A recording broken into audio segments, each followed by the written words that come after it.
అందరికీ నమస్తే. జూబ్లీహిల్స్లో నవీన్ యాదవ్కు కొంతవరకు పేరుంది. అదేవిధంగా వాళ్ళ కుటుంబానికి కూడా ఆర్థిక పరంగా ఆ కుటుంబం నుంచి కొంతమంది సహాయం కూడా పొందిండ్రు ఆ బస్తీలలో. ఆ విధంగానే నవీన్ యాదవ్కు టికెట్ ఇవ్వడం జరిగింది.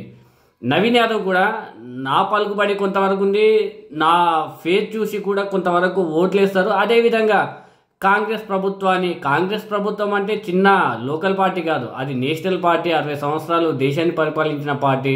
దాన్ని చూసి కూడా అదేవిధంగా రేవంత్ రెడ్డి కూడా ఒక మంచి ప్లస్ అవుతాడని నవీన్ యాదవ్ భావించినట్టున్నాడు. కానీ ఇప్పుడు మొత్తము తలకిందులుగా తిరుగుతుంది. నవీన్ యాదవ్కు కాంగ్రెస్ పరిస్థితి తెలియనట్లు లేదు. రేవంత్ రెడ్డి మీద తెలంగాణలో ఎంత వ్యతిరేకత ఉందో ఈ 2.5 సంవత్సరాలలో తెలియనట్లు లేదు.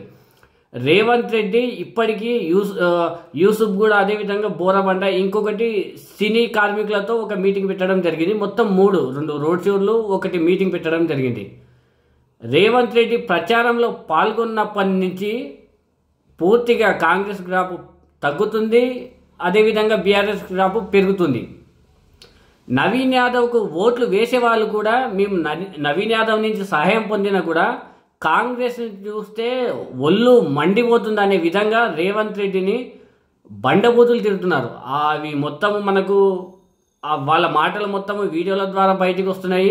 నవీన్ యాదవ్ మంచోడే, కొంతమంది అతని అభిమానులు, అతని నుంచి సహాయం పొందిన వాళ్ళు, అక్కడ ఉన్న లోకల్ వాళ్ళు నవీన్ యాదవ్ మంచోడే, అతని కుటుంబం మంచిదే. కానీ రేవంత్ రెడ్డి ఫేస్ చూస్తే మాకు ఓట్లు వేయమని కడాఖండిగా చెప్తున్నారు.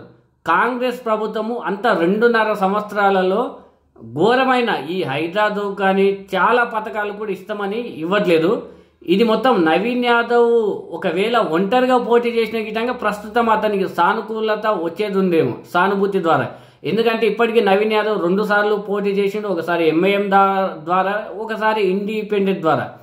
ఆ విధంగా 2 సార్లు ఓడిపోయింది. కాబట్టి ఈసారి ఇండిపెండెంట్గా పోటీ చేసినా నవీన్ యాదవ్ గెలిచే అవకాశం ఉంటుండే. కానీ కాంగ్రెస్ టికెట్స్ తీసుకొని నవీన్ యాదవ్ ఓడిపోవడానికే ప్రస్తుతం పరిస్థితి మొత్తం ఉంది.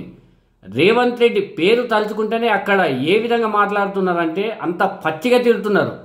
మన తెలంగాణ యాస ఏ విధంగా ఉంటుందో ఆ విధమైన యాసలో రేవంత్ రెడ్డిని తిరుగుతున్నారు. నవీన్ యాదవ్కు ఓటేస్తుంటే కానీ రేవంత్ రెడ్డిని చూసి ఓటేస్తలేమని బహిరంగంగానే చెబుతున్నారు. నవీన్ యాదవ్ సహాయం పొందిన వాళ్ళు కూడా ఇంత వ్యతిరేకత ఉంది. నవీన్ యాదవ్ ఇప్పటికైనా రేవంత్ రెడ్డిని అదేవిధంగా మంత్రి వర్గాన్ని దూరం పెడితేనే కొంతవరకు అవకాశం ఉంటుందేమో. మీరు ఇదే విధంగా రేవంత్ రెడ్డి యాడ ఫీల్ అవుతాడు అని రేవంత్ రెడ్డిని ప్రచారంలో కనుక ఈ విధంగానే తిప్పితే ఉన్న గ్రాఫ్ మొత్తం పడిపోతుంది. మీకు కేకే సర్వే ఇచ్చింది, అదేవిధంగా ఎన్నో సర్వేలు కూడా ఇదే మాట అంటున్నాయి. రేవంత్ రెడ్డి ప్రచారం చేసినప్పటి నుంచే పూర్తిగా కాంగ్రెస్ గ్రాఫ్ మొత్తం పడిపోతుందని. ఇప్పటికన్నా రేవంత్ రెడ్డిని దూరం పెడితేనే మంచిది.